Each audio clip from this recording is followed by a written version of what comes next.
You see, I question the whole of this spiritual business. I question not negatively but positively. I'm not denying that there is nothing beyond this material welfare, beyond this verbal level. But to see whether there is or not, to find out whether there is something beyond all these travails of life, one has to be free from all these content of consciousness. That's what is blocking us from seeing whether there is anything beyond or not. That's working as a barrier, as a fence. So when somebody comes along, so-called experts on this thing, and they give certain techniques, certain methods, and tells one that if you practice this for a certain period of time, you will arrive, you will reach to that promised land. That's what they say. And what happens is that when I follow that person, the methods of that person, that itself becomes the content of my consciousness, and all my actions are from there, from that content. I may have got rid of so many other contents, but that becomes a strong content. And if one says that if the argument is that there is a bigger content, a smaller content, and bigger content is better, that's a different matter altogether. But contents, to me, contents are contents, whether it's a bigger contents or smaller contents, or contents that is created by so-called experts, or contents of a man on the street, whatever it may be, contents are content, right? And that content becomes so strong that all my actions are conditioned by that. And after practicing certain thing for a long time, that I hope that I will arrive somewhere.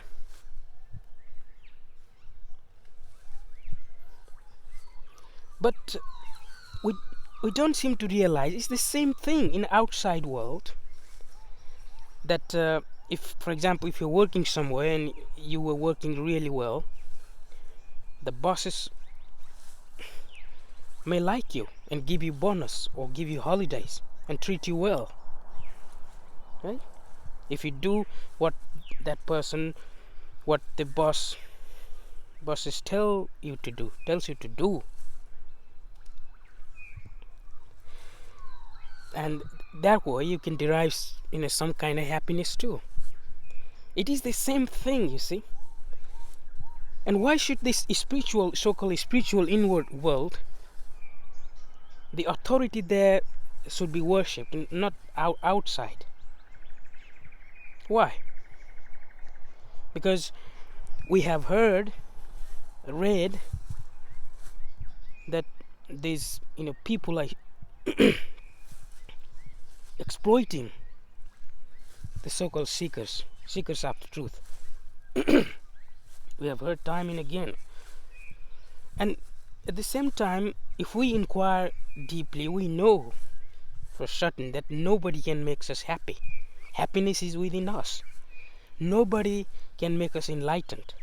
That is one of the greatest hoax, that when somebody promises enlightenment, moksha, liberation, that is the greatest lie that there is.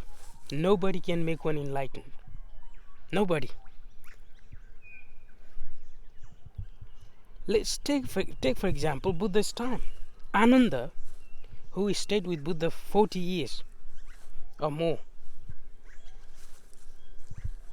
when Buddha died, he wasn't enlightened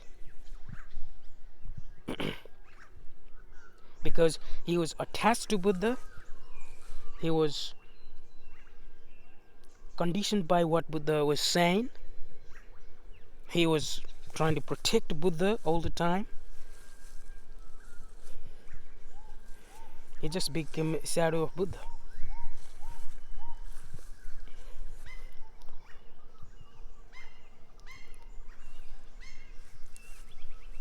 That's what Buddha says in Apodipo Bhava, be lamp of yourself.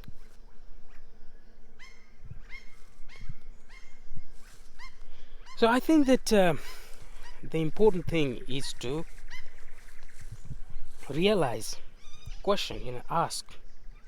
After all, the whole of the Eastern teachings tells you to question, not to believe anything because somebody else has said it.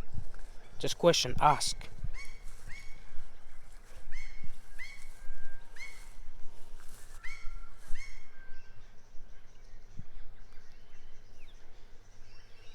I mean, if you go very deeply into all these things, you will be shocked to find out that why these things has become so important,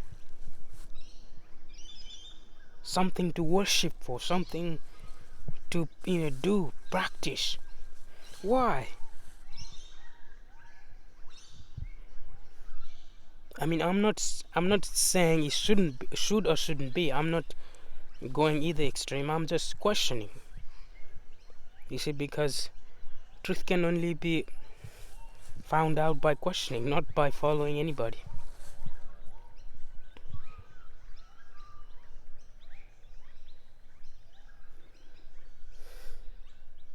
It's a glorious morning. The sun is rising. The sky is clearing up. There are lots of birds around. Such a beautiful morning.